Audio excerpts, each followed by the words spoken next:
seconds for every point reflects the points of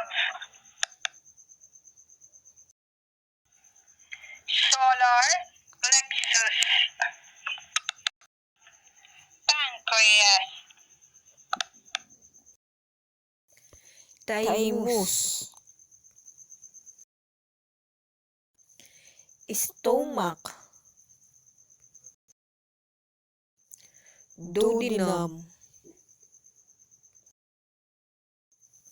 sinuses,